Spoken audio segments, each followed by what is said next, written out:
Reels वाली बहू। प्रज्ञा को रील्स बनाने का बड़ा ही क्रेज है और वो दिन भर रील्स बनाती रहती है। खाते पीते घूमते फिरते घर में कॉलेज में रील्स बनाने के कारण प्रज्ञा पूरे कॉलेज में हाईलाइटेड है। जहां उसकी रील्स सभी को पसंद आते हैं, वहीं मनीषा चिंता में डूबी रहती है। एक रोज जब खाते हुए प्रज्ञा रील्स बना रही होती है, तब मनीषा कहती है, एक मिनट भी चैन नहीं है इस लड़की को।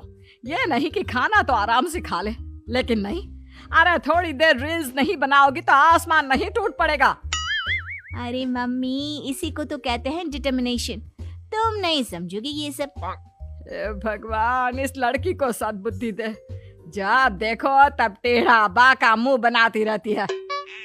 मनीषा की बात का प्रज्ञा पर जरा भी असर नहीं होता और वो खाते खाते रील्स बनाती रहती है। दिन बीतने लगते हैं और देखते देखते प्रज्ञा का कॉलेज भी खत्म हो जाता है।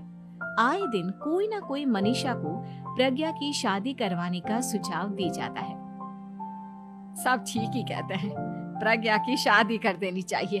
अपने घर के काम काज में व्यस्त हो जाएगी तो खुद ही ये रील्स और नाच गाना बंद हो जाएगा। मनीषा और प्रेम प्रज्ञा के लिए एक अच्छा लड़का ढूंढने लगते हैं और तभी विकी का रिश्ता प्रज्ञा के लिए आता है, जिसने प्रज्ञा को उसकी रील्स देखकर पसंद कर लिया था।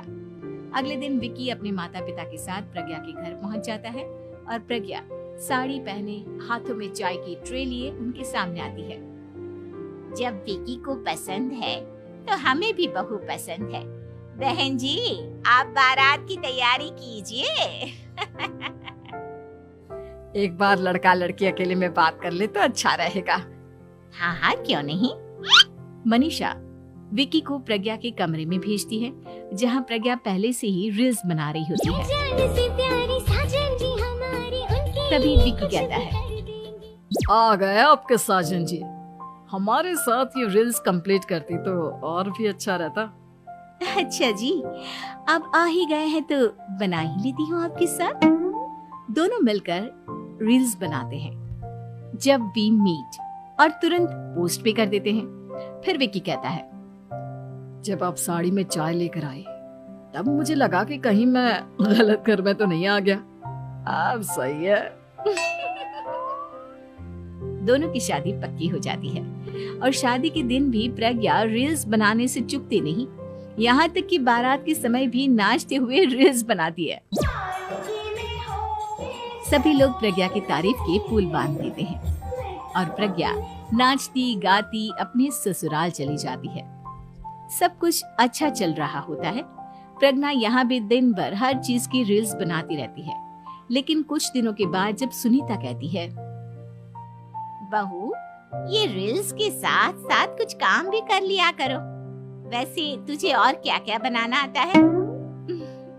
मम्मी जी, वैसे तो सब कहते हैं कि मैं सब कुछ अच्छा बनाती हूँ, लेकिन मुझे लगता है कि मैं मैगी अच्छा बना लेती हूँ। हाँ, कॉफी भी अच्छा बना लेती हूँ और मुंह तो सबसे अच्छा बना लेती हूँ।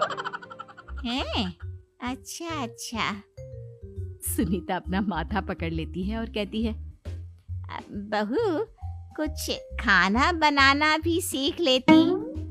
मम्मी जी, मैं लंबी प्लानिंग कर रही हूँ। जल्दी ही मैं इतनी फेमस हो जाऊंगी कि मुझे पैसे मिलने लगेंगे। हम दोनों सास बहू राज करेंगे, राज। नौकर काम करेंगी और लोगों की तो लाइन लगेगी हमसे मिलने के लिए। तेरा दिमाग खराब हो गया है क्या बहू? हंसी मजाक तक ठीक है, लेकिन इस तरह घर नहीं चलते। जितना जल्दी हो इस घर के तौर तरीकों को सीख लो। प्रज्ञा मुंह घुमाकर चली जाती है और तुरंत उसी वक्त एक रील बनाती है। ये देख सुनीता का गुस्सा 7वें आसमान पर चला जाता है और विकी के घर आती ही सुनीता उसे सब कुछ बताती है। विकी भी अब प्रज्ञा की इन हरकतों से परेशान हो जाता है। तुम टेंशन मत लो मम्मा, मैं देख लूंगा।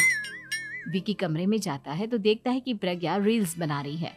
विकी बड़े ही प्यार से प्रज्ञा से कहता है, प्रज्ञा, इन सब के लिए मैं तुम्हें मना नहीं कर रहा हूँ, लेकिन फिर भी हर वक्त तो ये अच्छा नहीं लगता ना।